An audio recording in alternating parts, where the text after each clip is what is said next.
Pensa um pouco. O que um estádio de futebol lotado tem em comum com uma catedral? Parece uma pergunta estranha, né? Pois é, mas é o ponto de partida para a nossa análise hoje. A gente vai mergulhar em umas forças bem poderosas e que muitas vezes a gente nem percebe que moldam a identidade nacional. É uma exploração dessa intersecção bem surpreendente entre patriotismo, religião e até entretenimento. E aí a gente chega na pergunta central que vai guiar toda essa conversa. Será que o patriotismo é só uma ideia política? Ou será que funciona mais como uma religião? Essa pergunta desafia a gente a olhar para além do óbvio, sabe? A considerar se o patriotismo, com todos os seus rituais e símbolos, na verdade está moldando lealdades de um jeito muito mais profundo do que a gente imagina. A tese central da nossa fonte de análise é bem ousada. Ela diz que o nacionalismo moderno não é só uma ideologia, mas que ele opera, na prática, como uma religião secular.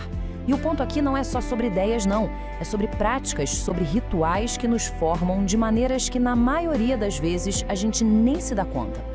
Para entender isso, tem um conceito-chave que é a liturgia secular. O que é isso, afinal? Bem, são rituais que envolvem o corpo e as emoções, não só a mente. É a repetição, o ato de cantar, de ficar de pé, de celebrar todo mundo junto, em uníssono. E é essa repetição que, segundo a análise, torna essas ações tão poderosas na formação de quem a gente é. E qual seria o objetivo dessa liturgia toda? Bom, segundo a análise, o ponto crucial é moldar um tipo bem específico de cidadão. Alguém cujas lealdades emocionais estão tão alinhadas com a nação que o sacrifício final se torna não apenas uma possibilidade, mas um ideal, algo a ser aspirado. Tá, mas onde é que acontecem esses rituais? Eles não são algo abstrato, no ar. Eles acontecem em lugares que são muito familiares pra gente, transformando eventos que parecem cotidianos em momentos de uma formação cívica e emocional bem profunda.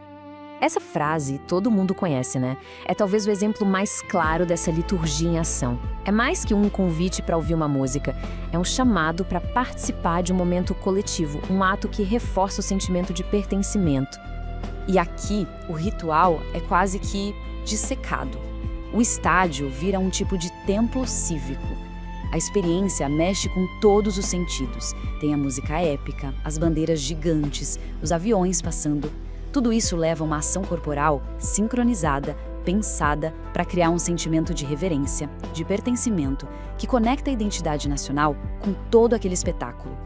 Agora, essa liturgia nacionalista levando uma questão bem complexa sobre a relação dela com a religião tradicional, como o cristianismo, por exemplo. A fonte argumenta que, em vez de existir uma tensão entre as duas, o que a gente vê muitas vezes é uma espécie de acomodação mútua. Essa citação da fonte é muito direta. Ela sugere que quando a fé religiosa e a identidade nacional convivem sem nenhum atrito, talvez não seja porque elas são perfeitamente compatíveis, sabe? Mas sim porque uma pode ter se adaptado para servir aos interesses da outra. E essa acomodação fica bem clara quando se compara o martírio pela fé com o sacrifício pela nação. A fonte argumenta que a linha entre os dois se tornou perigosamente fina.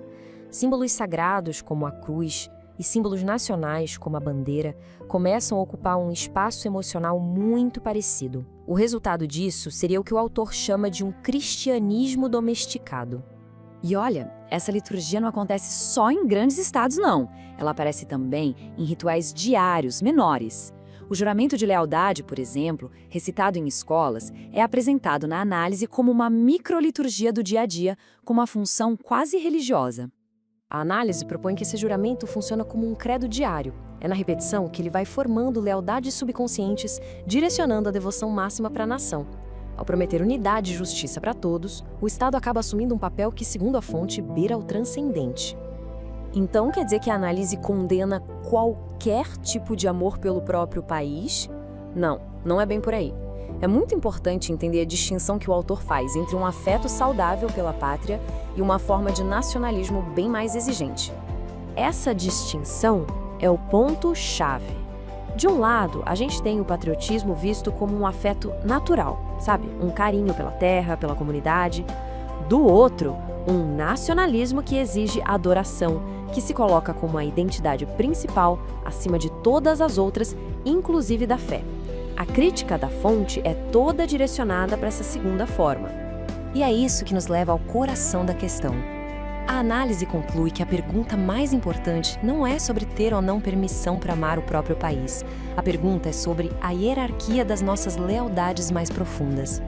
E assim a análise nos deixa com 3 perguntas fundamentais para uma reflexão.